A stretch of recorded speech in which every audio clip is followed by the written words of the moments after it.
Ini adalah langkah kaki pertamaku di kampus yang sudah aku impikan sejak dulu. Universitas Negeri Malang. Kampus yang sudah 66 tahun mengedukasi, meneliti, dan mengabdi. Belum percaya rasanya. Kini, aku adalah bagian dari kampus flamboyan ini. Megah, hijau, tidak sabar rasanya untuk mengetahui segala hal tentang kampus baruku ini.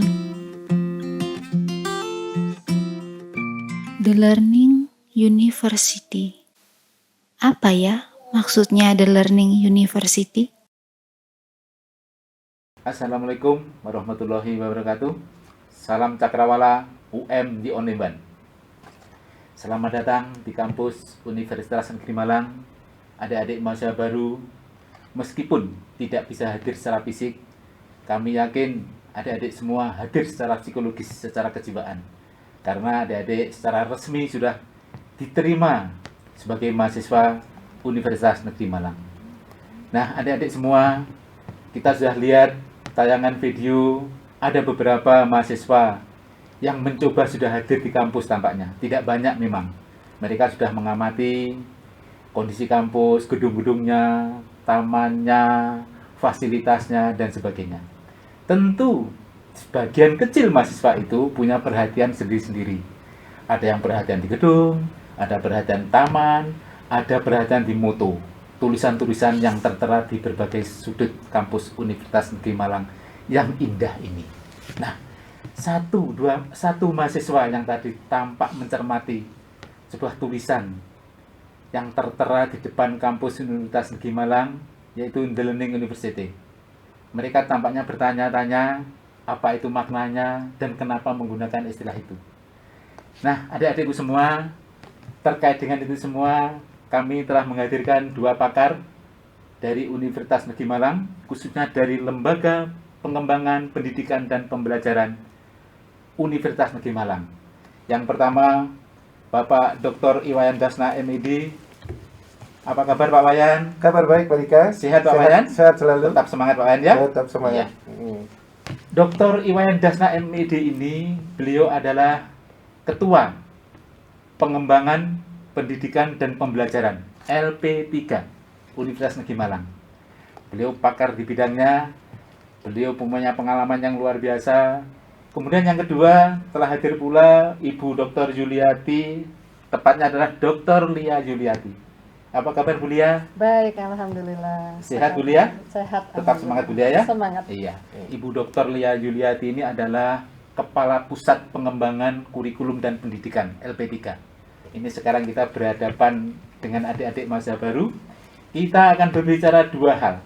Yang pertama tentang The Learning University yang tadi sudah saya sebutkan. Yang kedua terkait dengan kurikulum.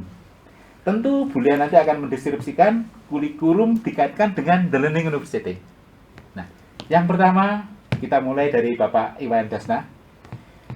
Bapak Iwayan Dasna, terkait dengan video tadi kita sudah lihat bersama, ada pertanyaan, tempatnya ada pertanyaan dari mahasiswa. Bapak barangkali bisa mendeskripsikan apa itu The Learning University dan kenapa UM menggunakan kata-kata itu. Kami persilakan Bapak. Terima kasih Pak Ardika, saudara-saudara mahasiswa. UM sudah mempunyai jati diri. Nah, The Learning University itu mencakup learning organization, jadi organisasi belajar dan sumber belajar, learning resources. Bahwa seluruh sivitas akademi UM itu harus mempunyai visi yang sama. Jadi visi yang sama untuk menjadi unggul dan rujukan. Nah, itu artinya semua orang yang ada di UM harus menyiapkan diri dengan sebaik mungkin agar menjadi rujukan orang lain.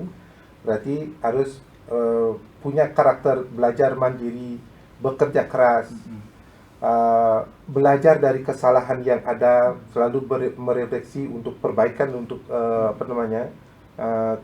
kinerja yang yang akan datang, dan harus tangguh.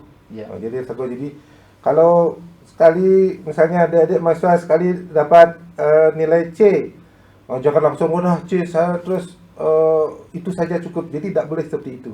Harus punya semangat, harus itu diperbaiki. Saya harus lebih baik lagi, belajar lebih baik lagi. Dan sebagai sumber belajar, UM itu sudah menyiapkan fasilitas belajar.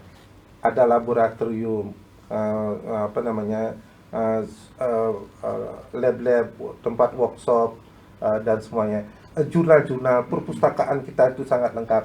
Sumber belajar itu sudah lengkap. Nah, sekarang bagaimana sivitas akademik, khususnya mahasiswa, bagaimana memanfaatkan sumber belajar atau sarana belajar yang sudah disiapkan, orang-orang yang kompeten untuk tempat bertanya, lingkungan belajar yang sangat kondusif, bagaimana itu diterapkan untuk mengisi kapasitas diri dengan baik sehingga Anda menjadi pembelajar yang baik pada masa akan datang. Dan semua itu mudah diakses oleh mahasiswa, Bapak ya? Ya, perpustakaan bisa akses, ya hampir 24 jam bisa akses. Karena kita juga punya sumber belajar online.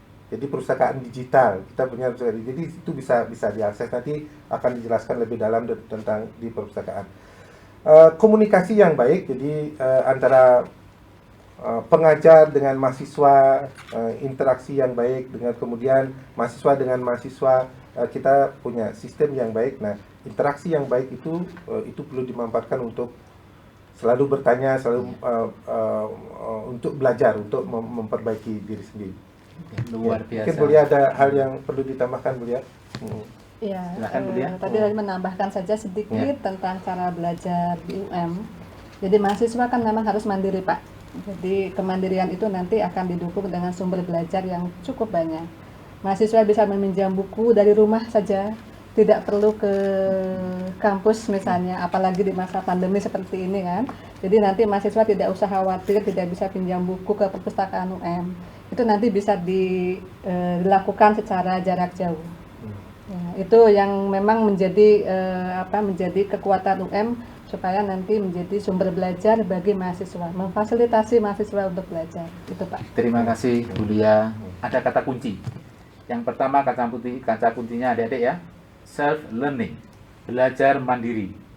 Yang kedua, UM siap menjadi fasilitator. Jadi memfasilitasi. Kami akan mempermudah adik-adik untuk belajar, untuk menggapai cita-citanya. Satu lagi Pak Wayan, sejauh mana kira-kira The Learning University sudah masuk ke sanubari insan akademik UM, Pak?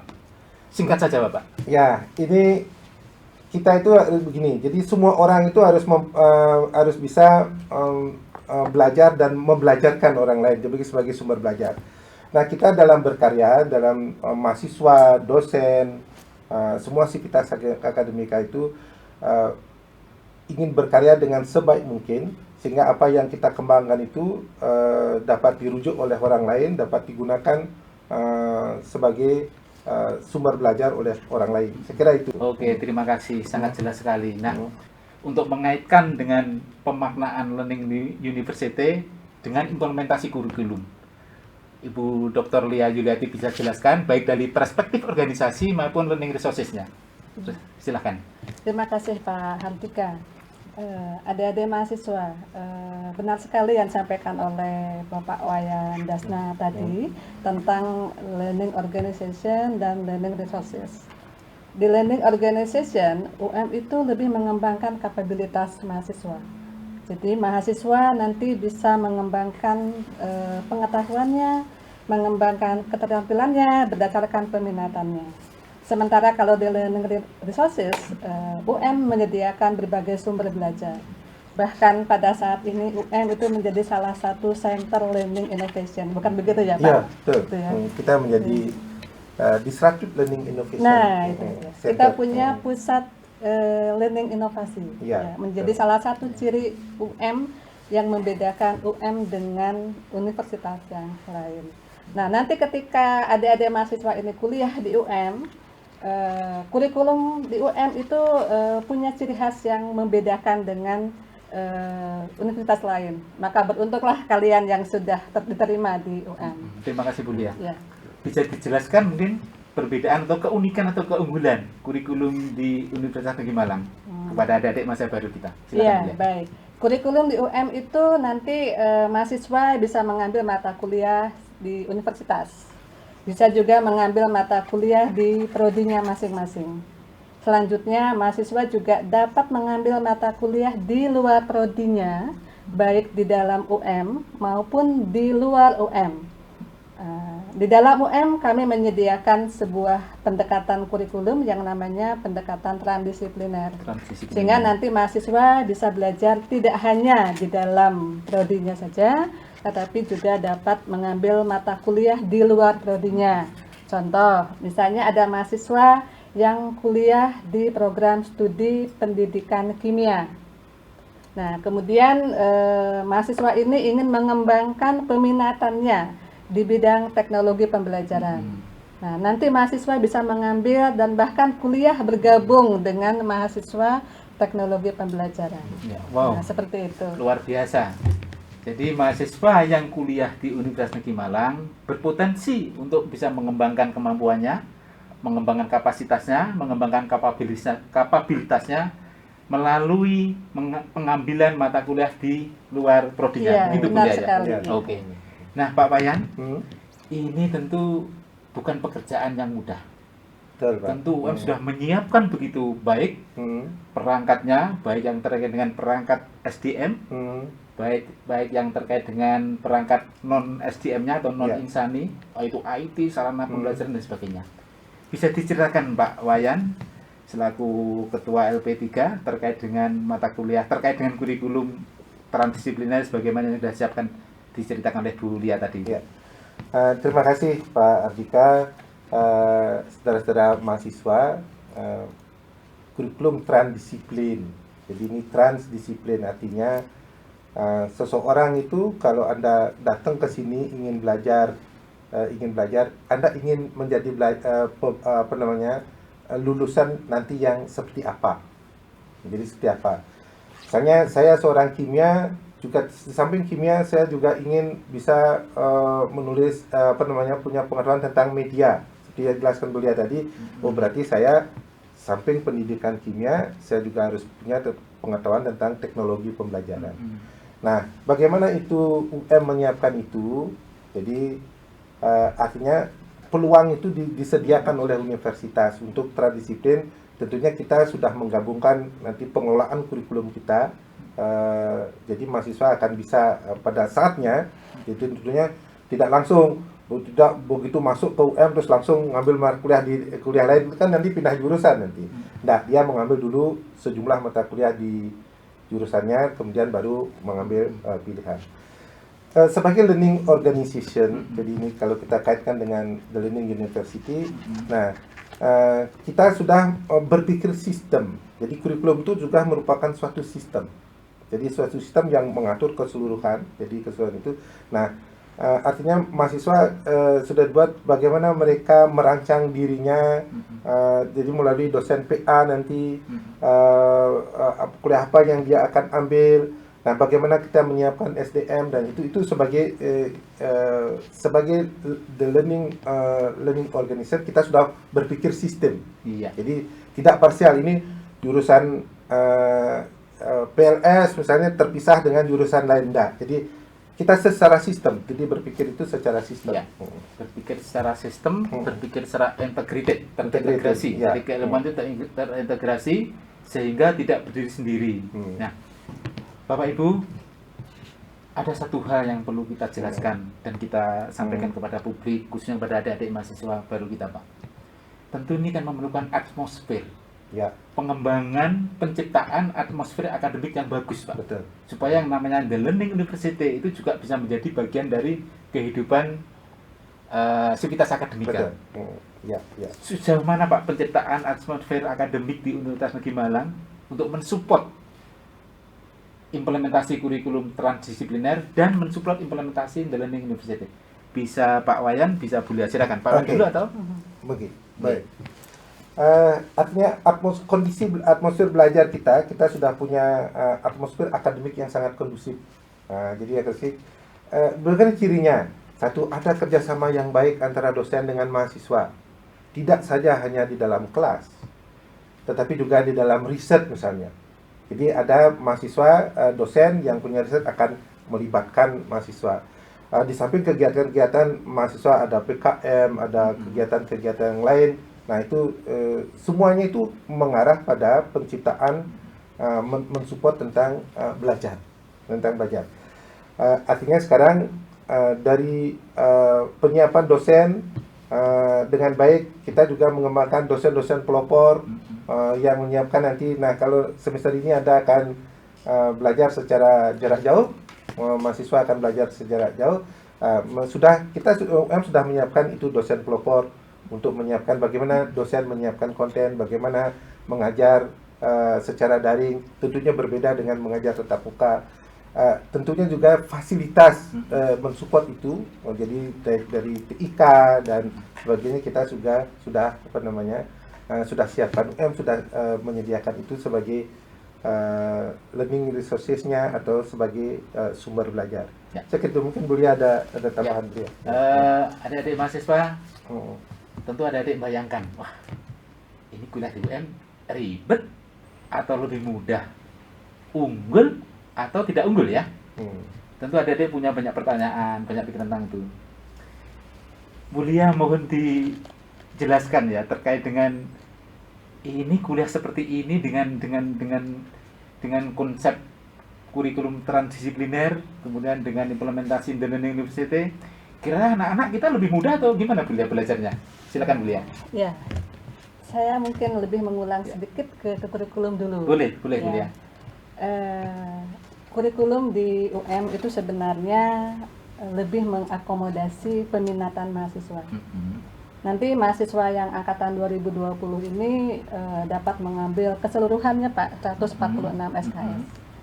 Jadi di situ ulang Bulia. Untuk S1 berapa SKS Bulia? 146 146 adik Jadi ya. nanti ada mahasiswa Ya. ini yang S1 dapat menyelesaikan studinya di UM jika sudah menyelesaikan 146 SKS. Dan jika nanti diploma, mereka harus menyelesaikan 108 SKS. Diploma 108 SKS adik ya. Ya, benar sekali. Nah, dari sekian SKS itu nanti sekitar 20%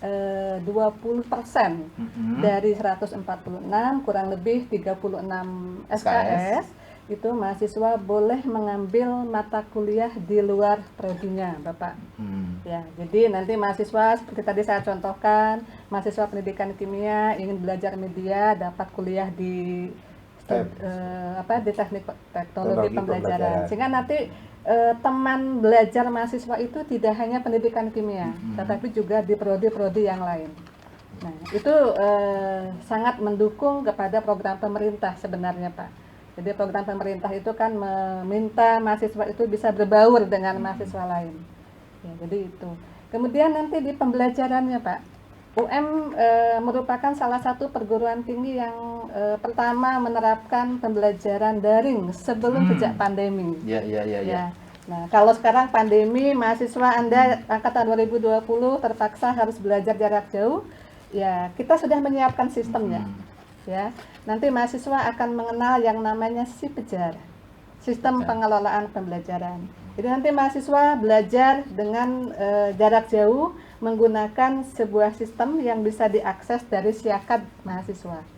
Nah, dari situ mahasiswa bisa mengambil materi, bisa mendapatkan video dari dosen, bisa bertemu dengan dosen itu melalui SIPEJAR.